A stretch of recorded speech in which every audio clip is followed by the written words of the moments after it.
Welcome to How to Catch. In this brand new series, I will be showing you how to catch different species from a boat.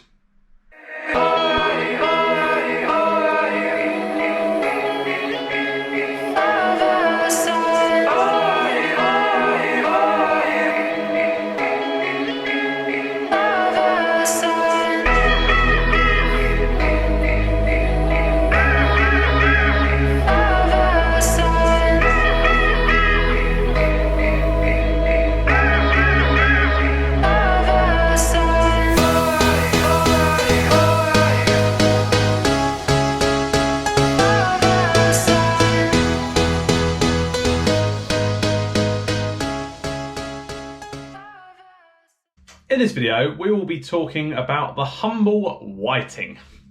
At the end of this film, you should know where you can locate the whiting, when you can expect to catch the whiting, the one and only whiting rig you're going to need, what best baits to catch them on, and the best rod and reel combo. Let's go. Right, so at the start of this video then, all we do is we come down to the relief shading on our chart plotter and we try and find and put you in the right place to catch whiting. Now, whiting on the south coast of England are a winter fish. You'll be able to catch them in plentiful numbers between November and February, early March. Now, they do actually go quite big. They can go up to a couple of pounds. Generally speaking, the further out you go in the English Channel, the bigger ones that you will find. So whiting, clean sand, clean ground, that's where you're going to find them in their numbers. So anywhere where there's a slight feature, like a little bank like this, again, this is all clean sand, really. It's just big sand humps. There's probably a little bit of rock there, possibly. You're going to find huge amount of whiting around here in the winter months. They are not complicated fish to catch. They're really, really simple. If you want the big ones, the deeper you go, the better. So here we'll just zoom out and we'll come to sort of a more deeper patch, a few more miles out here. As you can see, nice big deep craters here. The whiting are going to congregate in huge numbers around these sort of areas, just because this is where a lot of food sort of gets trapped. Funnily enough, I've just come into this area and thought a random area and quite near me, and I thought this would be quite a good place to anchor up, actually. You've got nice banks here. You're going to get a lot of tide pull in here. You've got a wreck up here as well. So I've never fished it, but actually this would be in the winter, this would be absolutely loaded with whiting up to sort of 2 pounds, I would imagine. So what you want to do with a whiting is you want to look for clean sand, clean ground. They don't particularly like rocky areas, because the rocky areas, that's where the big congers are. That's where you've got skates, which like to live. You know, you've got tope, you've got all them sort of things which will hunt the whiting down. The whiting like to be out of the way. Clean sand, there's not too many predators. They like to just feed on all the bits on the bottom, the worms, the crustaceans, and that sort of thing. So when you're whiting fishing, I would try and find a nice bit of deep water, out deep in the winter, if you want to catch the bigger ones, and try and find areas where lots of food is going to get congregated, and they're not going to be too many predators, where the whiting are going to feel quite safe. Really simple, don't need to complicate it. Just basically try and find a nice bit of deep, clean ground. In the winter, you shouldn't struggle finding them at all. They can be inshore, you don't have to go far out. But generally speaking, the nearer you go to the shore, the smaller they get. If you want the big whiting, the sort of 1 pound plus, 2 pound ones, you do need to go further out. Right, so we've had a little look at where we can catch them, what time of year we're going to catch the whiting. Let's have a little look at the rigs to use. They're super simple. You do not need to have it complicated. It is simply rig, line, trace line, and your chosen small hook. So when we're fishing for whiting, I keep it super, super simple. You want a relatively small hook, so a 1/0 limitless catfish there, slightly offset hooks. You've got Specialist Chinnoos, excellent hooks, which I've caught hundreds of whiting already this year on the Specialist Chinnoos. Nice, strong, quite thick wire, so the hooks don't bend out when you're unhooking them, and they'll go all day long and stay strong. So you want a nice, strong but small hook. So we talk about the hooks. Let's go down to the rig board, and I'll very quickly show you how to tie up a super simple whiting rig. Now all we're going to need is some mono leader material. This is 50 pounds of the Limitless stuff. I quite like using a relatively strong mono because it stops the tangles and the twisting, so I do like to use a 50 pound. Also, if we get a big bass or a conger or a ray taking the bait, which is very possible on these rigs, it's got a little bit of strength there to deal with that. We're going to be using the Limitless Catfish 1.0s. They are offset hooks, they're nice and strong, and they're going to hook up them whiting all day long without any issues at all. So we're going to grab our trace material, and all we're going to do is we're going to put a big loop. I'm going to clear the hooks out of the way from it. We're going to make a big loop in the line, and we're just going to do an overhand double or triple loop. What this will do is act as the weight end.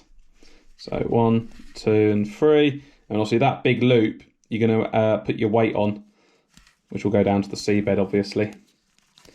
There we go. So I've got a weight there. I'll actually just show you quickly. So there's your loop there. It goes through your swivel or your weight, like so. It comes over the weight, and then you just pull it through. And that is as simple as that. Just like that. Let's go make the hook part. So that's your weight end. We're going to make another massive loop in the line here. And we're just going to do a triple overhand knot. I'm going to go once through there. I'm going to go 2. And we're just going to go 3 for a bit of extra security there so it doesn't slip. And then we're just going to pull that on tight. Like so. So we've currently got that, which was the weight end. And then we've got a massive loop in the line here. Big loop in the line with a triple overhand knot. I'm going to come down a few inches and I'm going to do a double overhand knot.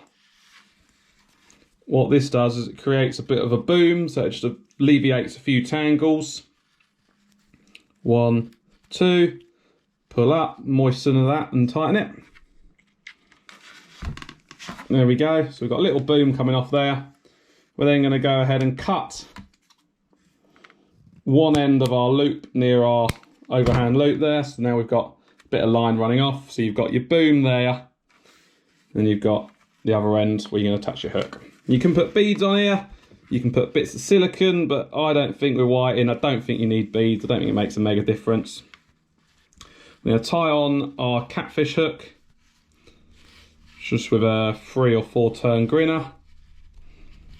If you don't know these knots, there's other videos which will show it a bit better, but I'm just showing you here. Moisten the knot,